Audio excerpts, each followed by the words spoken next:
ضرور لکھا ہے تو اس کے معنی یہ ہوتے ہیں کہ مجتہد احتیاط واجب لگا رہا ہے. یعنی اچھا اب میں اس کی چند ایک مثالیں بھی دے دیتا ہوں.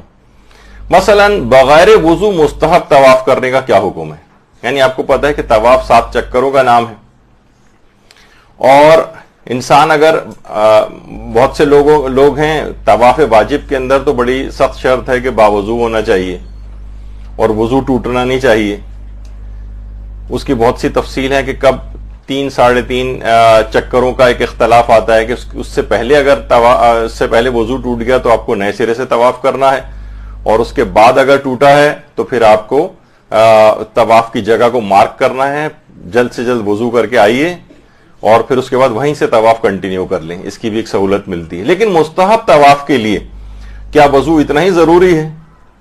تو علماء یہ فرماتے ہیں کہ مستحب طواف کے لیے حدث اصغر سے پاک ہونا ضروری نہیں ہے، بلکہ قول مشہور کی بنا پر حدث اکبر سے پاک ہونا بھی معتبر نہیں. یعنی عورت استحاضے کی حالت میں بھی جو ہے وہ طواف کر سکتی.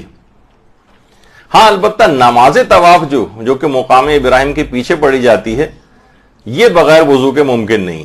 یعنی مستحب طواف تو بغیر وضو کے ہو سکتا ہے، لیکن نماز طواف بغیر وضو کے نہیں پڑھی جا سکتی. لیکن خود مستحب طواف کی نماز طواف پڑھنا بھی ضروری نہیں ہے، لیکن کوئی پڑھنا ہی چاہے تو بہرحال وضو کر کے آنا پڑے گا.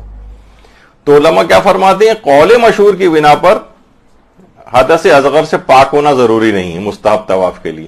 یعنی اگر کوئی بغیر وضو کے بھی، قول مشہور یہی ہے کہ کوئی بغیر وضو کے بھی اگر طواف کرنا چاہے تو وہ طواف کر سکتا ہے، لیکن مستحب طواف کی نماز جو ہے اس کے لیے وضو کرنا ضروری ہوگا.